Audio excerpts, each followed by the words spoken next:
Guys আৰু এটা নতুন ভিডিঅ'লৈ আপোনালোকক স্বাগতম জনাইছোঁ। আজি আমি বস্তু দেখিছোঁ আৰ্নেজ চাপৰি এখন গাঁৱত। তো এখন আমি এতিয়া এটা আপোনালোকক ভাল এখন এটা বস্তু দেখাম, আচৰিত লগা এটা দৃশ্য দেখাম। তো আপোনালোকে নিশ্চয় এই বস্তুটো চাব। আগত আমাৰ সতীৰ্থ হয়, তেখেতৰ নাম আছিলে মৃদুল বৰা। তেখেতে আজি আপোনালোকক মূলাৰ বিষয়ে আজি জনাম। এই যে কি লৈ আহিছে চাওক মৃদুল বৰাই আজি। এইটো মূলা আপোনালোকে নিশ্চয় দেখিবলৈ পোৱা নাই। চাওক ইমান ডাঙৰ মূলা, কমচে কম 10 কেজিমান হ'ব। ইয়াতে আমাৰ মৃদুল বৰা ডাঙৰীয়া লৈ আহিছে। আমাৰ তেখেতে আমাৰ সতীৰ্থ হয় আৰু বহুত ভাল লাগে। আমি একেলগত মাটি চাৰ্ভে কৰি আছোঁ। আৰু এটা এইটো মূলা আপোনালোকে কিহেদি খাব, যদি আপোনালোকে পায় তেনেহ'লে কি দি বনালে ভাল হ'ব আপোনালোকে নিশ্চয় কমেণ্ট কৰি জনাব।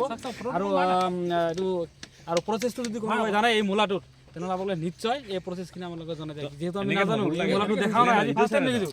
আৰু আপোনালোকে যদি ফাৰ্ষ্ট টাইম দেখিছে আপোনালোকে নিশ্চয় কমেণ্ট কৰি জনাব। আৰু এই মূলাৰ বিষয়ে জানি কি মূলা হয় আপোনালোকে নামটো আপোনাৰ নিশ্চয় জনাই দিব। হাইব্ৰিড না লোকেল না কি হয় নাজানো, বাট আপুনি কোনটো মাছৰ লগত খালে ভাল হ'ব সেইটোও যদি পাৰে আপোনালোকে জনাব।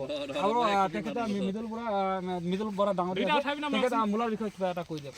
মৃদুল বৰা ডাঙৰীয়া, আপুনি যিহেতু মূলাটো মূলাৰ বিষয়ে কিবা এটা কৈ দিয়ক। এনেকুৱা মূলাটো মই দেখিয়ে পোৱা নাছিলোঁ, কিন্তু আজি দেখি মই নিজে আচৰিত হৈ গৈছোঁ। ইমান ডাঙৰ মানে কি ক'ম আৰু মূলা। যিকি নহয়, মূলাটো পাই বা আমাৰ মৃদুল ডাঙৰ বোৰে বহুত মানে উৎফুল্লিত হৈছে, কাৰণ সেই মূলাটো লাইভত ফাৰ্ষ্ট টাইম দেখিছে। আমিও ফাৰ্ষ্ট টাইম দেখিছোঁ। আৰু আপোনালোকে যদি ফাৰ্ষ্ট টাইম দেখিবলৈ পাইছে আপোনালোকে নিশ্চয় কমেণ্ট কৰি জনাব।